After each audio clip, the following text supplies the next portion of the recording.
Welcome to the Thursday session of the 2020 Religious Freedom Annual Review, a program sponsored by the International Center for Law and Religion Studies at Brigham Young University. My name is Jane Wise, and I am an associate director of that center. Senator Kyrsten Sinema, senior senator from Arizona, was born in Tucson and went through some challenging times growing up. Her family struggled to make ends meet, and for a while they were even homeless. But they got by thanks to family, church, and hard work. Sinema's childhood experience showed her the power of hard work and the importance of helping others. Education was her ticket to a better life. With the help of student loans, academic scholarships, and financial aid, she went to Brigham Young University, graduating at age 18, attended Arizona State University, graduating with a master's degree in social work, and then a law degree. She worked with students and families in Arizona who faced some of the same challenges she did. Her commitment to service led her to the Arizona legislature, where she passed a law to help veterans get in-state tuition at all Arizona public universities. She cracked down on sex trafficking and advocated for children's health care and education. She was elected to the United States House of Representatives in 2013, and then as a United States Senator in 2019, the first female senator in Arizona's history. Now, as Arizona's senior senator, Sinema works on the Homeland Security and Governmental Affairs Committee, Veterans, Aging, Banking, Housing, and Urban Affairs Committees, committed to helping veterans get the benefits they've earned, creating good-paying jobs for Arizonans, and keeping Americans safe at home and abroad. Sinema feels a duty to serve and give back to the communities and country that gave her so much. Senator Mike Lee was elected in 2010 as Utah's 16th senator and has spent his time in the Senate as an advocate for founding constitutional principles. Senator Lee acquired a deep respect for the Constitution early on. His father, Rex Lee, served as the Solicitor General under President Reagan and would often discuss varied aspects of judicial and constitutional doctrine around the kitchen table, from due process to the uses of executive plenary power. He attended most of his father's arguments before the U.S. Supreme Court, giving him a unique experience and understanding of government up close. Lee graduated from Brigham Young University with a Bachelor of Science in Political Science and served as BYU student body president in his senior year. He graduated from BYU Law School in 1997 and went on to serve as law clerk to Judge Dee Benson of the U.S. Court for the District of Utah, and then with future Supreme Court Justice Judge Samuel A. Alito on the U.S. Court of Appeals for the Third Circuit. Lee spent several years as an attorney with the law firm Sidley & Austin, specializing in appellate and Supreme Court litigation, and then served as an assistant U.S. attorney in Salt Lake City, arguing cases before the U.S. Court of Appeals for the 10th Circuit. He was Governor John Huntsman's general counsel, and later reunited with Justice Alito, now on the Supreme Court, for a year-long clerkship. Lee is a member of the Judiciary Committee and serves as chairman of the Antitrust, Competition Policy, and Consumer Rights subcommittees, protecting business, competition, and personal freedom. He also oversees issues critical to Utah as the chairman of the Water and Power Subcommittee of the Energy and Natural Resources Committee. Moderating today's session will be Brett Scharffs, director of the center. I'd like to begin on a personal note. Can each of you tell us a little bit about how you've been personally affected by the coronavirus crisis? Senator Lee, I know you spent some time in quarantine. What has this been like for you? Thanks for letting me join you, Professor. And I especially want to thank my friend and colleague, Senator Sinema for joining us today. She's one of my favorite people in the Senate, one of the brightest minds, and also one of the most personable. She's got a fantastic sense of humor. So I'm grateful that she'd be willing to be with us today. The quarantine. A couple of months ago, I had lunch with Rand Paul. And it turns out the price of having lunch with Rand Paul was that I got sent into quarantine for 14 days. Know that was the minimum mandatory penalty attached to that, but we'll have to address that in a subsequent round of criminal justice reform.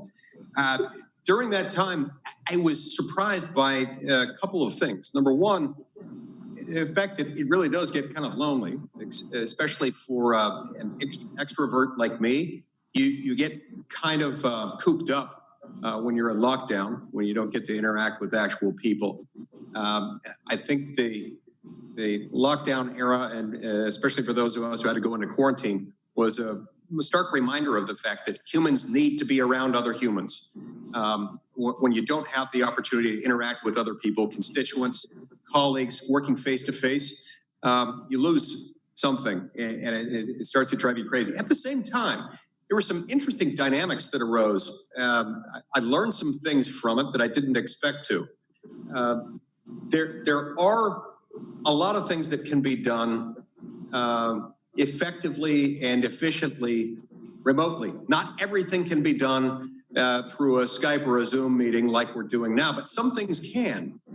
And oddly enough, quite surprisingly, I ended up during that 4 to 6 week period when everybody was staying at home most of the time. I don't think I've ever worked harder in my life, certainly in my career in the Senate. Maybe as a young associate at Sidley and Austin, but I was up and on Zoom calls and Skype conferences and phone calls from the minute the sun came up until long after it had gone down. And we got a lot done that way. So we learned a lot, but people miss the opportunity to interact with others at work, at their places of worship, at the places where they socialize.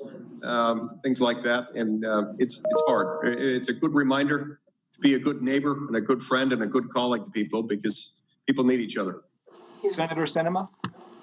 You know, I think so many folks across the country have been impacted by this pandemic, right? Like, people have lost loved ones. I've known a number of people who have passed away because of the coronavirus, and others are seeing their jobs cut or their wages cut. And you know, one of the hardest things is being separated from family and friends. So like everyone else who's social distancing, I made a lot of changes in my own personal life. So I buy groceries online now and have them delivered to me. I was training for the Boston Marathon, but then I wasn't.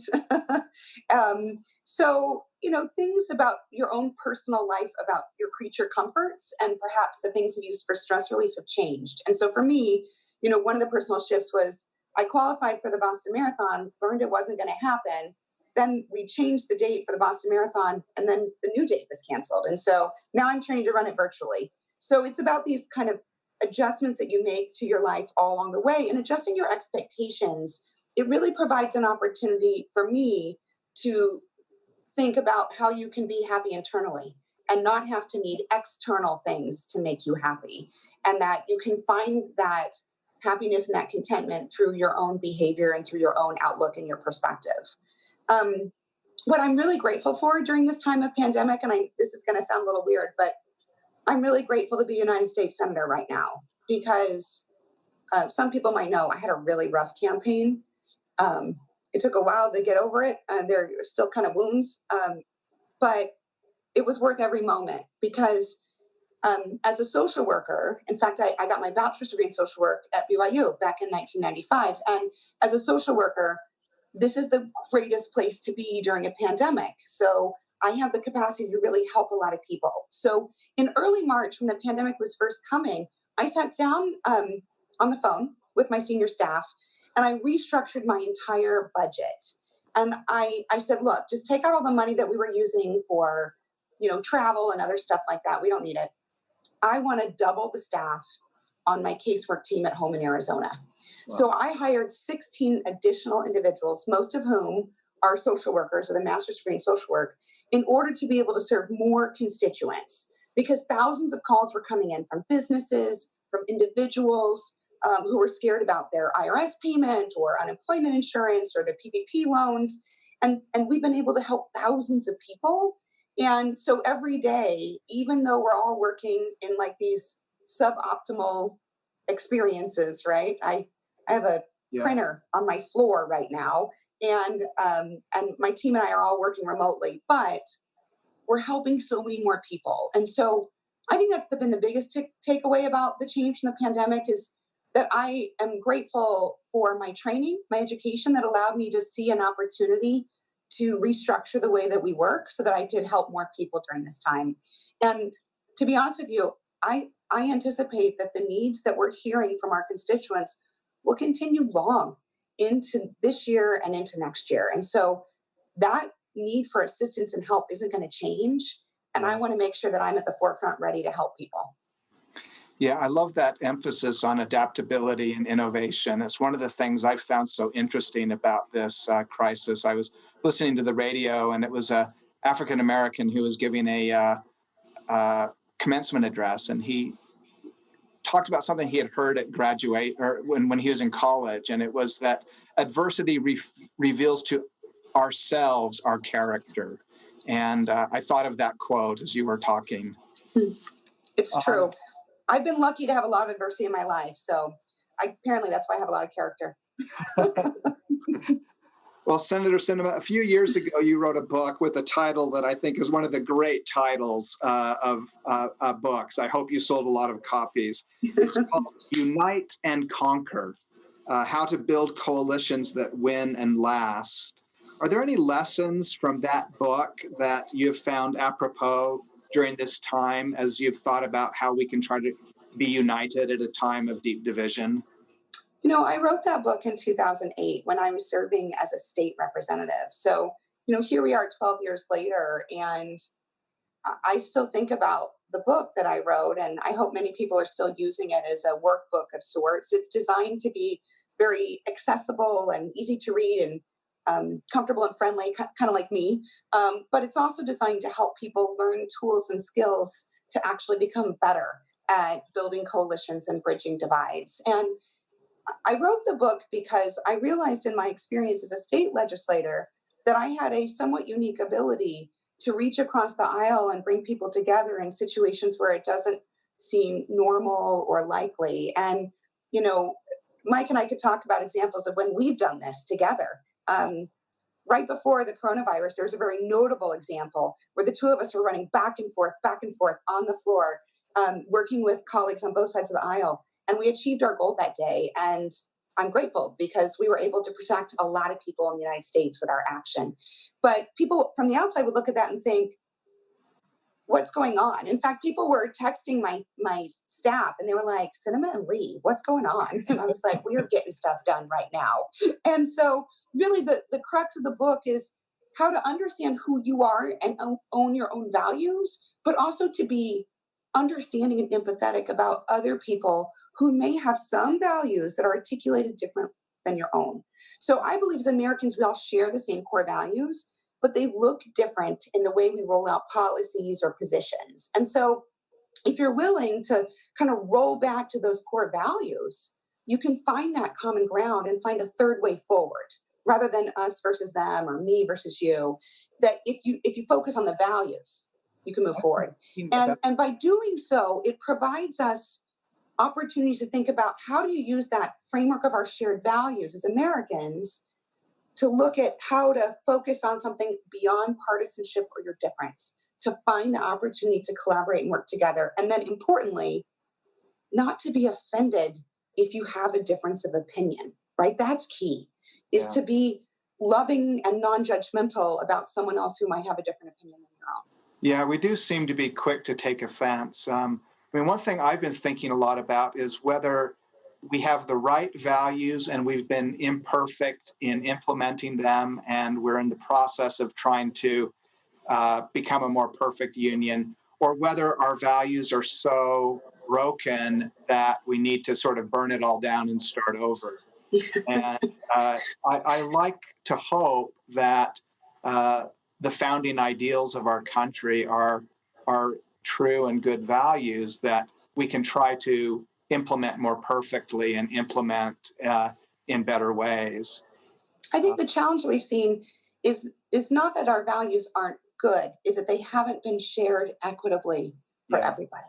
Yeah. And that's the key, that. is if you believe in equality and freedom for all, then you have to literally mean that for all. So right now, in the midst of a movement around Black Lives Matter, which, by the way, I saw that the church teamed up with the African American community and is doing an effort together, which I'm very grateful for. And I hope many faith communities choose to do that as well. It's about understanding that the values that we all share and hold dear haven't been equitably shared across our community. Everyone hasn't gotten to access the benefits of those shared values. And so it's not that our values are wrong, it's that we haven't done a good job of living them out. Yeah, thank you for mentioning that. Some of our viewers may not be familiar, but the NAACP has partnered with the Church of Jesus Christ, and in particular, the law school here at BYU. Senator Sinema, you'd be proud of us, I think, because we're working on exoneration projects where it has to do with the impungement of criminal records on people's permanent records. Because if you come out of prison, one of the things that can really hobble you is if you are sort of carrying a label, which makes it very difficult for you to rejoin society. That's right. Senator Lee, I'd like to ask you a question as well about this issue of partisanship. A recent Pew report that I saw in January reported that 91% of Americans, and this was true of people of both parties, say that conflicts between Democrats and Republicans are very strong. And this is a number that has risen sharply over the last decade. From your perspectives in the Senate, is there anything about the coronavirus crisis that has made bipartisan cooperation easier or more difficult? I know you were trying to do this, Senator Sinema just explained prior to sort of the amplification of this crisis, but is there anything about coronavirus that makes it easier or harder for us to strive for that kind of cooperation? Yeah, in some ways it's made it easier. In some ways it's made it a little harder. Let me explain what I mean. Because of social distancing, and because of the fact that we went about 6 weeks without being in session at all, and we were not able to legislate, not able to interact on a person-to-person level, that shut down any compromise. There was no ability to legislate. Without being able to legislate, there's no ability to compromise within a legislative body. But even since then, there are some challenges that come about as a result of social distancing norms that we've now, with good reason, adopted. When we were on the Senate floor, you used to see, before the pandemic hit, a practice, I refer to it as scrum. Around the Senate floor, you'll see a number of scrums. Kyrsten's very often at the center of one of them. She likes to talk to everyone. And by the way, she's not exaggerating at all about helping me on that vote shortly before the pandemic hit. I believe it was a War Powers Act resolution we were working on together. It was. Kyrsten was extraordinarily helpful. I have this whip list. You know, Democrats are good on war powers issues, and Republicans are not so good. So all of our problem children that we were dealing with were Republicans. Challenges, our targets. Yeah, exactly. So Kyrsten was saying, okay, who can I help with? Everybody else was saying, hey, good luck. I hope you win this. Kyrsten said, tell me who needs work. And I'd go and tell him. She was hunting people down for me in the hallway, in the cloakroom. She was writing notes to people who were in a phone booth, holding it up saying, we need your vote. And it worked. So anyway, she means it. That's sort of, the magic that happens in a scrum really does forge a lot of bipartisan compromise. Social distancing, if you watch the Senate, not that any of you have enough time on your hands to just want to watch this Senate proceeding. Sometimes it's like watching paint dry. But if you happen to watch one, you'll notice that there aren't that many members standing close together. We're wearing masks and generally standing at least 6 feet apart. So a scrum is impossible. That erodes a little bit of this on-the-fly compromise and negotiation. At the same time, Let me push back a little bit on the premise of the question and also answer it a different way specific to the coronavirus.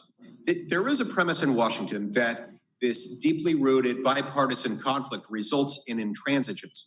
And it's easy to jump to the conclusion that this results from petulance on the part of individual members who just want to be disagreeable for the sake thereof. It's not really how it works. I think it's an oversimplification, in many ways a great distortion of what happens. There are some areas where the two parties disagree. There are a whole lot where we don't, and particularly in connection with the coronavirus. Look at the phase 3 legislation. This is a bill that spent more money than I've ever seen in one bill. It was nearly $2.5 trillion, and yet it passed without any dissenting vote. This was a bipartisan compromise put together in a relatively short period of time. It doesn't mean it was perfect, but it was a significant compromise, and people came together not in spite of, but because of this crisis, and put their partisan politics behind them. So I think the coronavirus pandemic really does have great potential to create more of those opportunities. But I don't want anyone watching or listening to this to think that those opportunities are rare. What's miraculous is not the moments when bipartisanship occurs. What's miraculous is how often it does happen in spite of our political differences. I find that with very, very few exceptions, there are almost no members of the Senate who don't want to find a deal, a genuine bipartisan compromise. That's right. Yeah. That's interesting. Senator Sinema, do you have anything to add on that? I do. Bipartisanship and coronavirus? Well, I can say that for me personally, the hardest part of the virus in terms of my service as a senator on the Senate floor is not being able to go to multiple scrums every day. Mike is right. When I go to the floor of the Senate, I go to cast my vote, but I mostly go in order to build and deepen relationships with my colleagues. And so I spend all of my time on the Senate floor talking with different groups of people, because there are kind of these, there are groups that gather in order to get a specific thing done. But there are also groups that gather because these are people who like each other and spend a lot of time with each other, right? So less cliquish than the House of Representatives, but still a lot like middle school. So I try to spend my time visiting all of the different cliques so that I can get to know all of my colleagues. My approach has always been that when I have a personal, meaningful relationship based on non-legislative issues, that it's just an actual friendship with another person, we're going to get much farther down the road than we would otherwise. So, you know, the example that Mike and I were both talking about, the war powers, I think one of the reasons I was able to be so helpful with some members of the Republican caucus is because the people on his list were my friends, and they trust me. And they know that if I come to them asking for something, that it's going to be legitimate, and that I come from a place of real centrism, but also a place of strong adherence to the Constitution. So they know me, and they know when I come to them with an idea that they know what it's going to be like, right? So they can judge the value of my proposal based on their relationship with me. And that's been a little bit harder. You know, for 6 weeks of not being around each other is tough. And then to come back together and have it be so socially distant and have us not be able to be together, which is the right thing to do for public health. We do not need an outbreak of the virus amongst the United States Senate. It does make it a little bit harder. And so I've had to transition. I'm doing more calling and texting, whereas historically I would much prefer to just spend the time with the person one-on-one, because I'm a very outgoing and sociable person anyway. And so that's been an adjustment that's been more difficult. It has not stopped our ability to get things done in a bipartisan way, though. The problem, I think, is that the media covers the partisan story and doesn't cover the bipartisan story, because it's not unusual to have a bipartisan action in the Senate. Most of what the Senate does is bipartisan, but it is like watching paint dry. So you're not going to get a national news story where, like, today, the Senate unanimously passed 3 additional bills and they nominated these 2 people. Like, that's not a news story that people are interested in. But a train wreck is something that attracts public attention. And the Senate can sometimes provide a train wreck. Yeah. And that's where you see the partisan arguments. And part of this is the responsibility of the media, because they choose to highlight the conflict in order to get viewership and readership. And part of it is the responsibility of us as Americans, because we're feeding that kind of news story. We're giving it more attention, the conflict. And so the responsibility lies with all of us to reduce giving the attention to the conflict and switch our attention for the resolution. And that would provide more incentive for both members of Congress and senators to be more bipartisan, and it would provide an incentive for the media to cover those kinds of stories. You know, the story of the work that Mike and I did in that War Powers resolution, that didn't make the news. No one wrote a story about that, but it made a big difference in the lives of the people of America.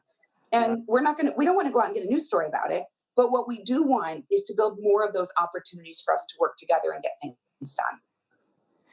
Well, I like that image of the U.S. Senate as a set of high school cliques. I think you've set a new agenda for some social science research. We can do some anthropology, focusing on those two sort of close-knit communities where you're trapped with each other for 4 years or longer, and you have to try to figure out how to negotiate that challenging situation.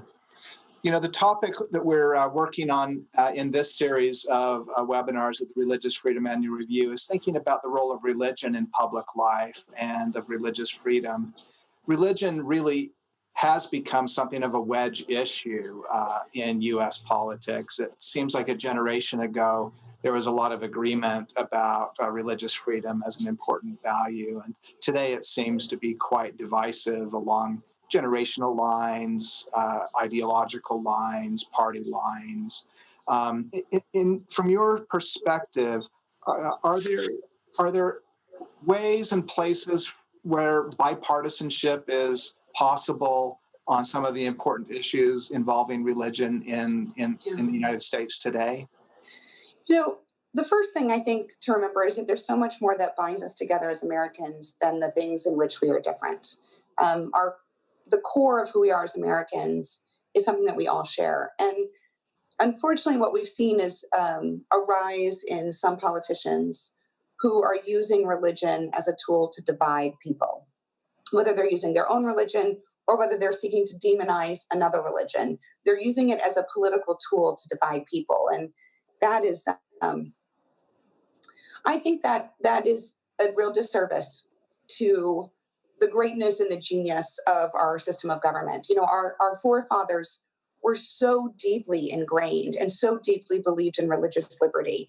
That's why it's enshrined in the Constitution, is that the concept of freedom and liberty of religion is so important to America at its founding level, that when I see politicians of both political parties who use it as a tool or a weapon against others, I find that to be disrespectful to our forefathers. So, you know, the idea of moral agency and the idea that you have the freedom to practice whichever religion or no religion that speaks to you and seems true to you that's one of the greatest strengths of our country, and what separates us from many other countries around the world, including other highly developed nations that still have state religions or still have state sponsored religions where state funding is going directly to religion. And what's made America so unique over these years is the fact that we haven't done that. So one of the things that binds us as Americans is this idea that the government has no right to tell you who to worship or how to worship. And when the government tries to do that, whether it do it through legislation and policy or whether it do through political influence and partisanship, is really, I think, dangerous to the fabric of our country. And, you know, we all have a responsibility, I think, as Americans to treat each other in the way that we would want to be treated. That is a message that is universal through every religion in our world's history, is this idea of treat others as you would want them to treat you. It is true for every Christian and non-Christian religion, and is true in the humanist community as well. Yeah. So this is a basic principle of who we are. And while we're facing this really difficult time in our country on a number of fronts, this is an important time for us to remember that basic principle of how we treat other people and how we expect other people to treat us. And that, I think, is part of the core of our discussion around freedom of religion. What do you see, Senator Lee? Very brilliantly expressed sentiments there, with which I strongly agree. I'd add to that by saying one of the things that binds us together and has the ability to bind us together as a nation on things like religious freedom is that we are a nation of heretics, so to speak. We were founded, we always have been people. I like that. Who have been, yeah, no, thank you. I was going to run that by you beforehand, but we've always been heretics. We haven't, our nation was founded by people, some of whom were breaking away from an old way of worshiping. And over time, this country welcomed in people who worship differently or not at all. Remember a great story from the journals of my great-great-grandfather, a guy named John D. Lee. Good guy, frequently maligned, misunderstood, but good guy. Really got blamed for something that Isaac Haight and Philip Clingan Smith did, but that's a story for a different day. Anyway, when he was a missionary in the southern and eastern United States, back in the 1840s. There was a big problem with religious persecution in some of these communities. People would sometimes tar and feather those with whom they didn't agree. Some of them hadn't quite gotten the memo on the whole religious freedom thing then.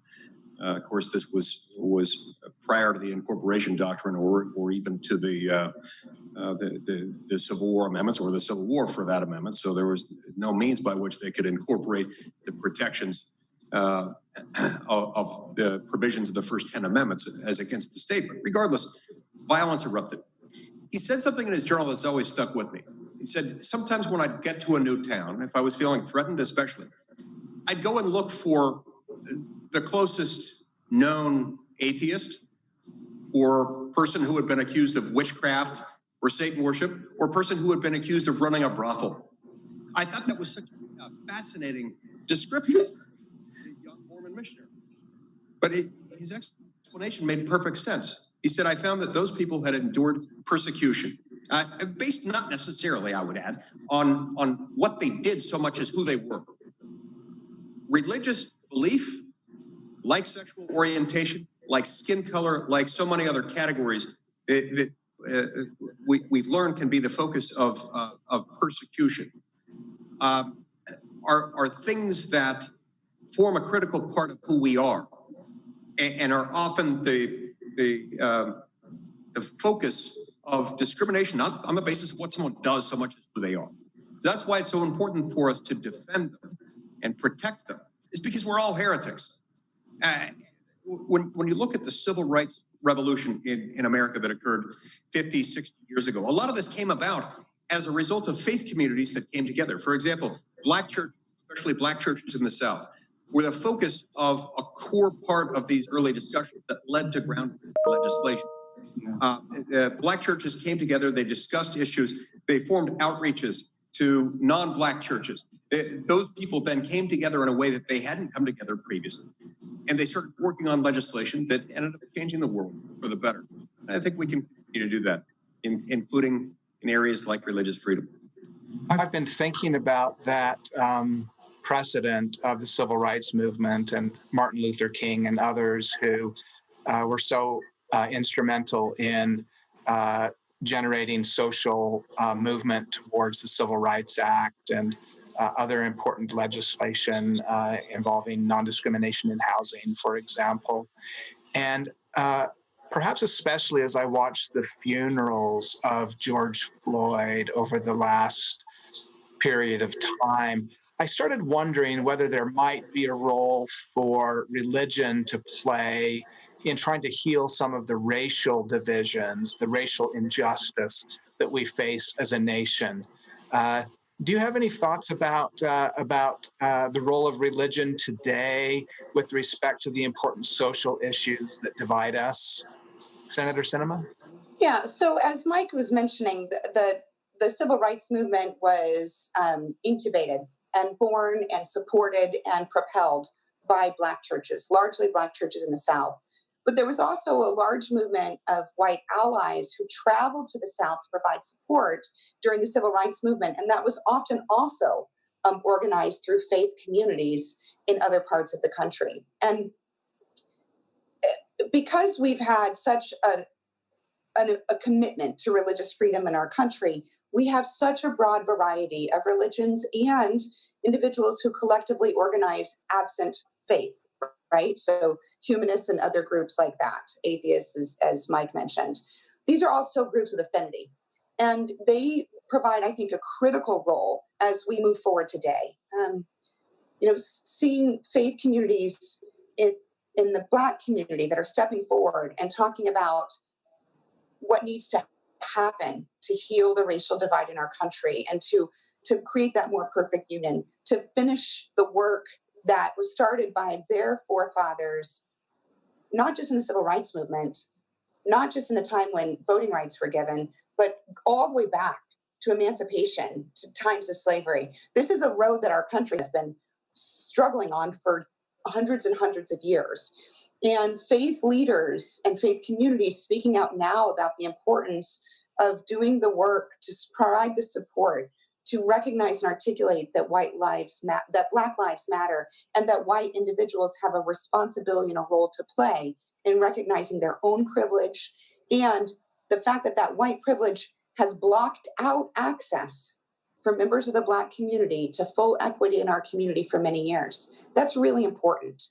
It's also an opportunity for all faiths to look at their own practices and to say, what is it in our current practice or in our history that we need to address in order to be the right ally at this time? So as the Black faith and the Black churches and the Black leaders are leading this movement, I think it's incumbent on religions throughout the country that are not predominantly Black to step forward and say, how can we support and how do we partner and what work do we need to do within ourselves to make sure that we are allied in this movement towards equality? Yeah, I think that emphasis on both looking inwards and outwards, and also the emphasis on this not just being a matter for churches that are majority Black. It's something that all of us need to be thinking about. Senator Lee, what's your perspective on this question of the role that religion, religious groups, religious people might have, specifically with respect to the racial divide that we see in our country today? Basis of most religious belief, not only in America but around the world, and I don't mean just religious traditions that flow from the God of Abraham, but every other religious belief system that I'm aware of, and for that matter, humanists, people who don't, part of whose belief system includes not worshiping. Nearly all of these belief systems deal in some way or another with the morality and ethics of how you treat other people. That's right. And how you treat and interact with other people who might be oppressed, marginalized in society, over whom you might have some degree of power, dominion, or control. And so that's one of the reasons why I think it's so important and profound that our religious freedom is protected in our First Amendment, and it's among the very first things overtly protected by the Constitution, is that it's there to protect what precedes everything else, what precedes our speech, what precedes our conduct, our own individual right of conscience. If we protect that, and we protect communities of believers and communities of people who gather around a common set of ideals, regardless of their belief systems. I think that's the best way to tolerate a culture, to promote a culture of tolerance and mutual respect in which these conflicts are less likely to occur. So whether you're following Buddhism or Hinduism, whether you are a Christian or a Jewish person or a Muslim or a humanist or a Zoroastrian, in each of these philosophies and religious traditions, you will find things in them that will talk to you about how you interact with others, especially the vulnerable, especially those over whom you might have dominion or control, some type of coercive authority. And this, by the way, is what I find so tragic and also so emotionally compelling about the George Floyd story. And something that I think we need to take away. We have to remember that human beings, while flawed, are redeemable. But we can't lose sight of the fact that they're flawed. Governments can't act but through human beings. There is an interesting set of insights we can gain from Federalist 51, where Madison bemoaned the fact that we're not angels. If we were angels, we wouldn't need a government. If we had access to angels to govern us, we wouldn't need all these rules around government. But government, we have to remember, is just the officially sanctioned use of collective coercive force. That's all it is. And that can be used dangerously. It is sadly the nature and disposition of nearly all human beings, as soon as they get a little authority, as they suppose, to exercise a degree of unrighteous dominion. That is to abuse coercive authority. That's what happened for those excruciating, horrible, inexcusable, immoral, and widely correctly condemned 9 minutes in which that officer knelt on the neck of that poor man. This was a blatant disrespect of the inherent dignity and immortal nature of the human soul. So any set of belief systems, Christian, Jewish, Muslim, Buddhist, humanist, anything out there that brings people together to celebrate these ideas needs to be protected. Yeah, I think it's quite powerful to consider the impact that the George Floyd experience has had on us as Americans, because he was clearly imperfect and flawed. He was clearly someone who had challenges and failings in his own life. And yet, he still has the same human dignity as anyone else. And so the affront to his dignity is just as great as it would have been had he been wealthy or powerful or a moral exemplar. But who amongst us does not have failings? Who amongst us does not have those issues? And I think that's one of the things that faith leaders can help us through as we face this incredible challenge as a nation. And that is the growing recognition on the part of non-Black people in our country to recognize that there has been systemic discrimination and prejudice, just like systemic acts of racism against Black people in this country, not because of who they are, but because of the color of their skin, right? It had nothing to do with their individual behavior, whether they were exemplary or whether they had made mistakes, which of course is all of us.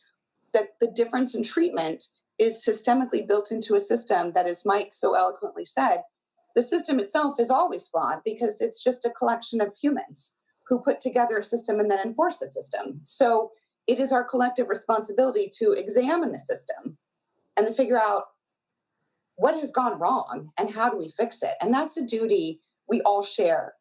But one of the things that religious communities can do to be very helpful in this effort is to share the message of this inherent dignity and worth of individuals in the Black community who have historically been marginalized and left behind, and to make sure that we are not tolerating individuals who seek to continue the system of unfairness or inequity, that the white supremacists in our community who think that individuals should be treated differently and should not have access to the same benefits and protections under the law because of their birth. Religious communities can play a large role in speaking out and saying that that is not following the path of their Lord. It's not following the path of the God for whom they worship. And that creates this collective sense in our community of how we all treat each other, regardless of your personal religion or faith. There is a standard in which we treat other individuals and other races, and it has to be a position of dignity and worth. Thank you. I appreciate the way you expressed that. A couple years ago at this event, the Religious Freedom Annual Review, we had a remarkable discussion between two significant leaders. One was Professor William Eskridge from Yale Law School, and he's one of the nation's leading gay rights advocates. And the other was Elder L. Whitney Clayton of the presidency of the Quorum of the 70 of the Church of Jesus Christ. And they talked about identity and the the perspective of Professor Eskridge was as a gay man, and the perspective of Elder Clayton was as a Latter-day Saint whose forebears had crossed the plains. And he talked about how his identity as with respect to religion was in some ways similar to the sexual orientation identity that Professor Eskridge was describing. And it made me wonder whether these questions of identity are destined to divide us, or whether there are ways of thinking about identity that might create an avenue for unity. And this is a question I really wanted to raise with you, Senator Sinema, because I know you're someone who's thought carefully about questions of identity. So what do you think? Is identity destined to divide, or can we think about identity in ways that help us create common ground? Well, I think all of us live with multiple identities every day, right? So from my own experience, I was raised in the church. I'm not an active member of the church today, not a member of a faith community personally. I am a member of the LGBT community. I'm also a woman, and I'm a professor, and I'm an athlete. Like, the list of all of my identities is very long. And what I'm grateful for is the opportunity I had growing up to be comfortable in all of my identities, to know that I can be all these things. I don't have to be just one thing. And so I think about folks who are pigeonholed, right? The idea that you're a senator and then that's all you are. And I know that happens sometimes, Mike, I'm sure it happens to me, where people will come and sometimes approach me and talk to me as if I was only a senator and not actually a human or someone who might need to go to the restroom, or, like all the normal parts about me that are not just my job. And I think we have a real opportunity to see identity as complexity, as like a multifaceted quilt of who you are. And the genius of our American system is that it allows us to express our views. We can be ourselves. We can live our best lives. You can be all of your identities at once, or sometimes some of them are more prominent than others. But, I think as we talk about identity or identity politics, I think about one of Dr. King's most famous lines, where he said, "The arc of the moral universe is long, but it bends towards justice." And that means that the arc where some people's identities are recognized and respected and other identities are less respected in our community is part of that arc. And what our duty is as Americans is to kind of tug on that arc, right? So let's pull that arc towards justice a little bit faster than it would go on its own. And what are the actions that we can take to tug on that arc? And part of that is recognizing the multifaceted nature of your own identities, and then stopping to consider that someone else has their own multifaceted quilt of identities. And that while it is different than yours, it is equally valuable. And that it is just important to that person as all of your quilt of identities are to you. And taking the time to have that understanding and that empathy, where you don't know someone else's experience, but you seek to understand it. That's how we get there, right? And I think the key for us to doing that is to take the time to listen and learn from each other, rather than show up and just want to be right or be the best or whatever it is that politics tells you you need to be today. But seeking to find that similarity of your humanness that bridges that divide. People ask me sometimes how I managed to get elected in Arizona. I am the first Democrat to have won a Senate seat in Arizona in 30 years. Wow. And it was not because of my party affiliation. It wasn't because of any of the labels of any of my identities. It was because I think that people believe that I am genuine and authentic, and that I listen to them and care about them, and that I get up each day wanting to make their lives better. And I don't know where that fits into identity. Yeah. Right? There's no label for that. I think that's just a quality of who you are as a person, and you can develop and choose to make that the forefront of who you are. And I think if we as Americans choose to focus on those qualities of our character, that we can overcome this, the prejudice that has existed in our country for so many years and the discrimination that has resulted from that, of seeing only the identity that is facially available and then building these divisions because of that. Instead, if we seek to love each other as humans and as people, flawed but beautiful, and then seek to repair what has been done wrong in the past, that is what builds trust and builds unity. I think that quote from Reverend King is really profound. I think it was even stitched in the carpet that President Obama had in the Oval Office. It was. I have a friend, Jan Fagel, who's the EU Special Envoy for Freedom of Religion and Belief. And he has something that he says often, almost as a mantra. He talks about how that he and his son are different in identity, but equal in dignity. And I think that's one way of, I like this emphasis that you place on our multiple identities, because if we think of our identities as complex and overlapping, the metaphor you used was a patchwork quilt, then maybe it becomes easier for us to overcome identity politics as a tool of division and begin to imagining the complexity of our identities as a mechanism that might help us find connections one with another. I don't know. What do you think, Senator Lee? Yeah, I think anytime we can focus on the fact that regardless of what our differences might be in terms of the identities that we draw on, there is always more that unites us than divides us.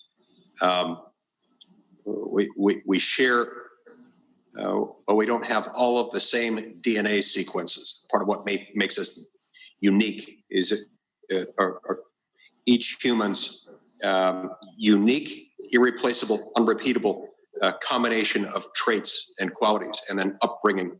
But when you look at it, our similarities as humans, the emotions that we feel, the pain that we experience, disappointment and heartbreak that inevitably comes into each of our lives is something that allows each of us to understand others in a way that's profound, in a way that far transcends skin color, religious affiliation, sexual orientation, gender identity, national origin, or any other category that we can think of. I think that can be very helpful in helping to avoid that. I think it's also really important to make sure that we're very careful with how we treat people on the basis of identity with the coercive force that is law. Whenever you draw lines around something or someone, something forming the basis of who someone is or who an entire category of people might be, you're playing with fire. It's one of the reasons why I think the Establishment Clause was such a good idea. Because founding fathers understood that when you allow laws at the national level to be driven, to be shoved up. Years ago, I was doing some research on how criminal sentencing was carried out during the pre-revolutionary American judicial system. In other words, how it was carried out and executed in colonial America. And there were years that I was looking at where I was looking at various sentences, lots of raw data.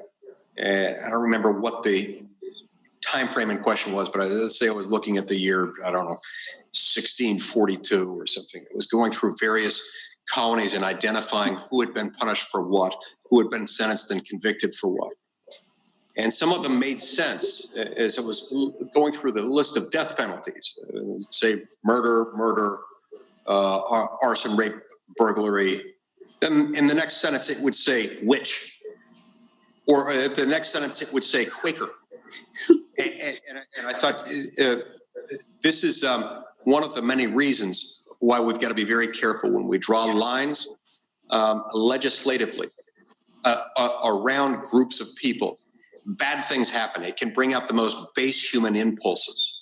And so anyway, that's one way I think we can avoid having the identity impulse spiral out of control and result in violence. Yeah, it's kind of a reminder that for whatever our differences are, we want to aspire after at least equality under the law. That we want the law to treat each of us equally, regardless of the various identities and differences that may characterize us. Well, I think this is one of the areas where we have real potential to make change right now, because as I mentioned at the beginning of our talk, I am a social worker. I'm also an attorney.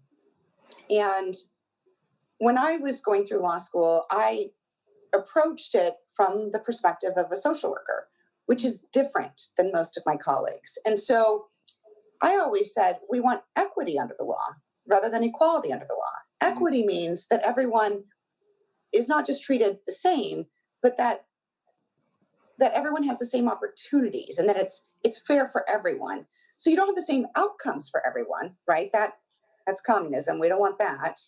But equity is this idea that when you enter the system, you can be assured that it will be fair for you as it is for the person next to you, regardless of who you are, whether you are African American, whether you are an immigrant, whether you are a woman, whether you are under the age of 18, whether you happen to be gay, that you still get the same fair shot in the system, right? And we want that in our education system, in our criminal justice system, and we want it in our civil society. And that's this great opportunity we have right now, is to transition to this thinking of how do we create equity in our community so everyone feels like an equally valued person in the community. Yeah, it's kind of reminds me of that old saying that a crisis is a terrible thing to waste. As we think about these multiple crises we're facing, the COVID crisis, the economic crisis, the racial justice crisis, Senator Lee, we're almost out of time, but I've really been impressed with your way of framing how we ought to be thinking about these issues from the perspective of families. That what we really want to do is to try to find ways of legislating that will make life better and easier for families, all families. And I wonder if you could reflect a little bit on that for us as we finish up here. Is there anything about that perspective that might help us navigate this moment with these sort of trifecta of challenges that we're facing? I think so. Look, the family is the fundamental unit of society. It is the natural condition in which people exist, in which they're raised. It's also significant that it's my friend James Lankford, who is a Baptist minister by training, likes to point out there are sort of three levels at which you see safety net in our society.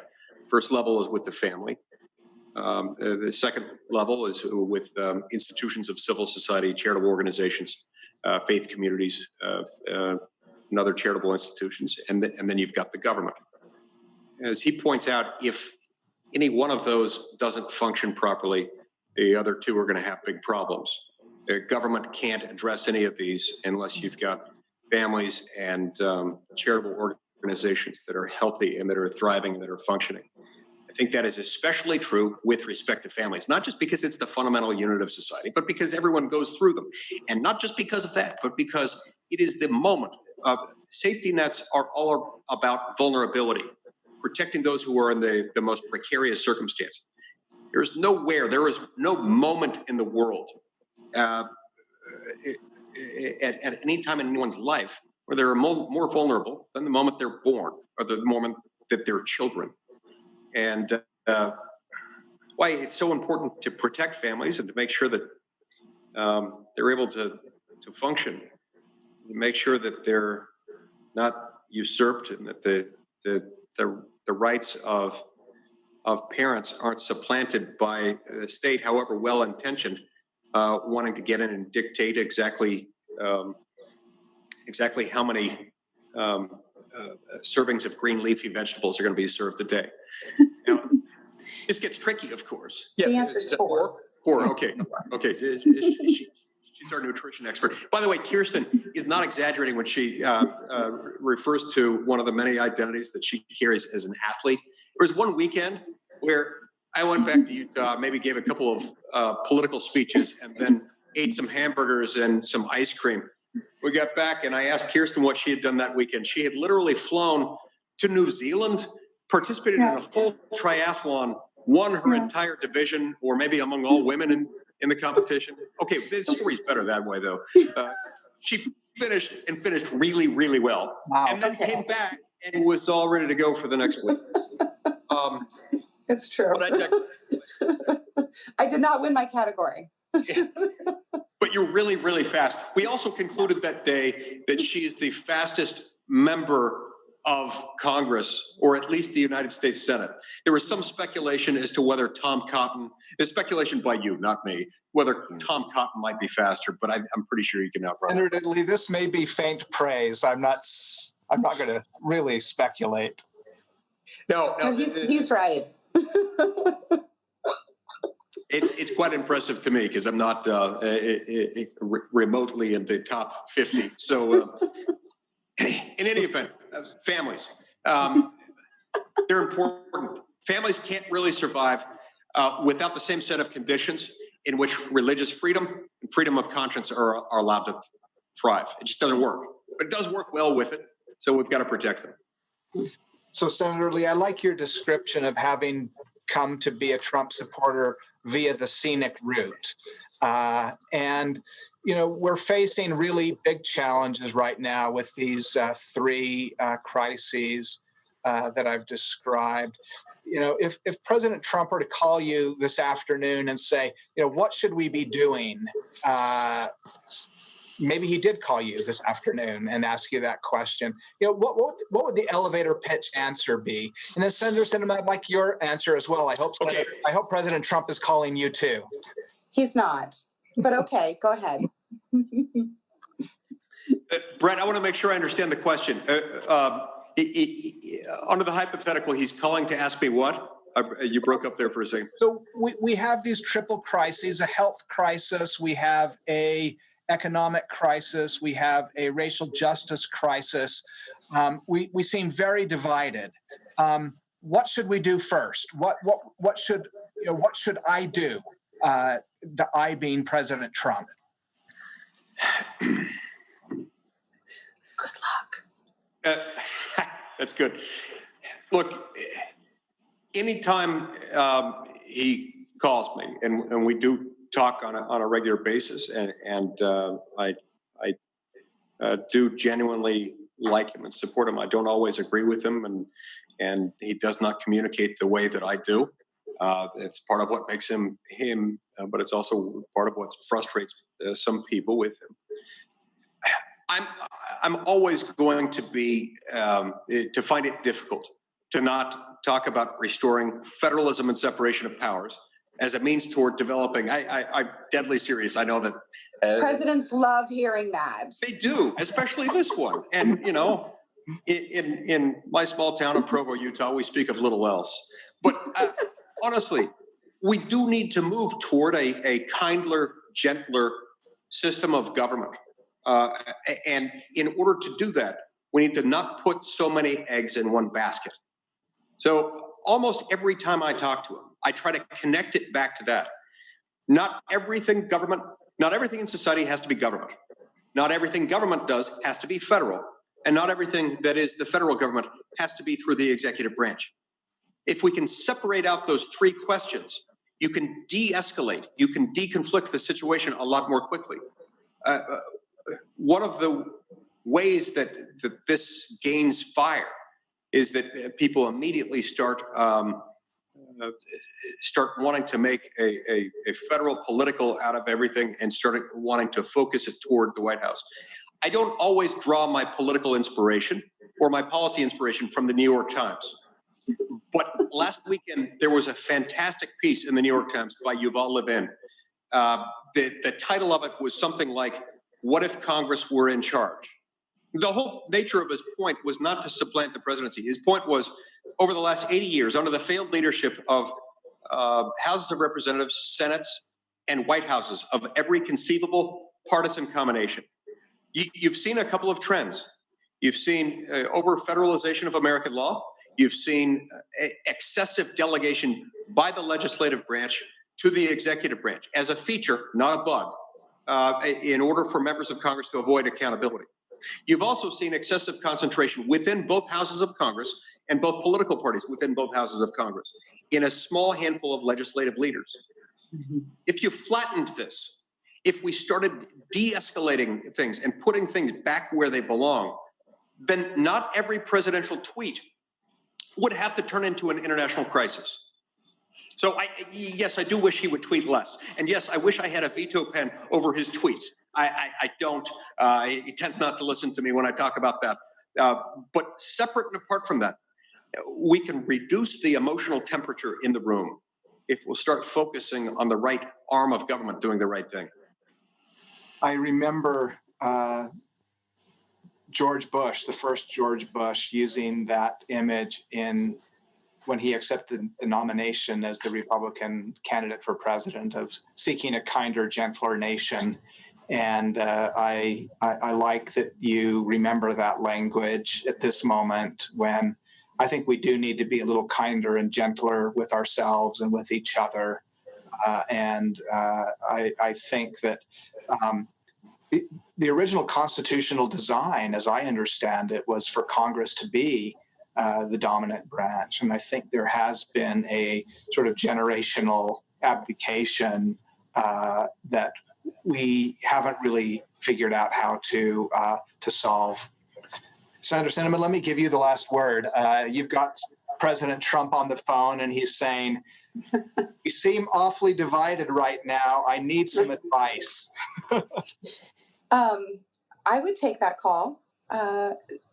First of all, I would agree with what Mike said. And this was something that when I served in the House, that was during President Obama's tenure. And I gained some strange looks from my peers, because at the time I said over and over again, Congress has abdicated its responsibility to the executive branch, and that's a mistake. It's a mistake historically, it's a mistake in this moment of time, and it's a mistake because it fundamentally alters what our forefathers created. And they created these three branches to have tension with each other so that no one branch could dominate over the other. That's how you have checks and balances. And Congress, over the past several decades, has abdicated its responsibility because it didn't want to make the hard choices. It didn't want to make the tough decisions. And so it would just say, and they would push it away. And by abdicating its responsibility, it created a vacuum. And we all know that nature abhors a vacuum. And every executive will move in to take that power when a vacuum is created, regardless of party. This is important because the party in the minority will always complain about the party in the White House taking too much power and overreaching their power as the executive branch. But they don't complain when it's their own party. And that's a problem, because the mistake that is made is that abdication of power and granting it to the executive branch, regardless of partisanship. It creates an imbalance in the system our founding fathers created. That is the problem, not the partisanship. And so we all need to have the moral courage to, number one, do our job as members of Congress, and number two, to call out this imbalance regardless of which party is in charge. That's hard to do. It makes you a little bit unpopular at times, but it is what is important for our long-term health of our country. So that's the first thing I would say. The two items of advice I would give to the president are this. This is a time when our country needs compassion and empathy. A leader who, regardless of your personal feelings about any of the three crises we are facing, the health crisis, economic crisis, or the racial justice crisis, your opinion on the issue is less important than how you approach it with your people. I have found that in Arizona, whether or not someone agrees with me is much less important than how I interact with them. Do I show empathy and compassion? Do I seek to find understanding, even if we disagree on the outcome? And my experience has been that when I am able to demonstrate what I try to do, right, being empathetic, being compassionate, being authentic and genuine, that not only are we more likely to come to a conclusion and find agreement, but regardless of the outcome, we have better feelings about each other.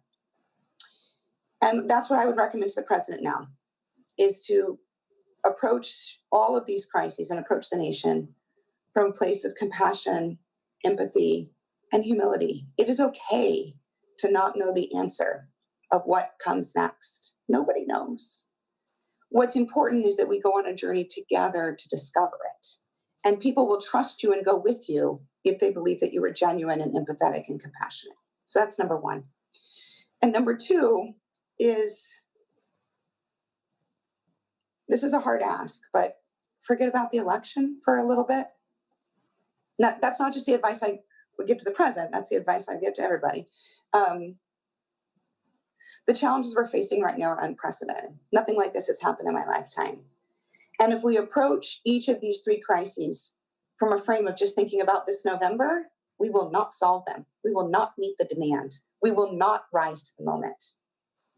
But if we can trust that the election will take care of itself and people will vote for whom they trust and believe in based on our behavior, and we were to engage in authentic discussions about how to move forward in resolving each of these three crises, I do believe the election would resolve itself. And I do believe that we would find more unity in our country. And I think that Americans would be less fed up and disgusted with elected officials if we were able to say, we're doing what is right, and we're not thinking about November. November will work itself out. Well, thank you for that call for empathy, compassion, and humility. I think those are really three things that would really help heal the situation in which we find ourselves. 30 years ago, when I was a student in Washington, D.C., I remember being really intrigued by the unlikely friendship between Senator Hatch and Senator Kennedy. And they accomplished some remarkable things working together, including the Religious Freedom Restoration Act, which is important in my line of work, where we think and care a lot about religious freedom, freedom of thought, conscience, and belief for all people. And I have to say that after spending this hour with the two of you, I have a little bit more hope that we can see our way through this difficult and challenging time. And on behalf of all of us here at the International Center for Law and Religion Studies, my colleagues at BYU Law School, I want to thank you for spending this time with us, and also, more than your time, for sharing with us a vision and a attitude towards the road forward that I hope will inspire all of us. Thank you very much. Thank you. Thank you.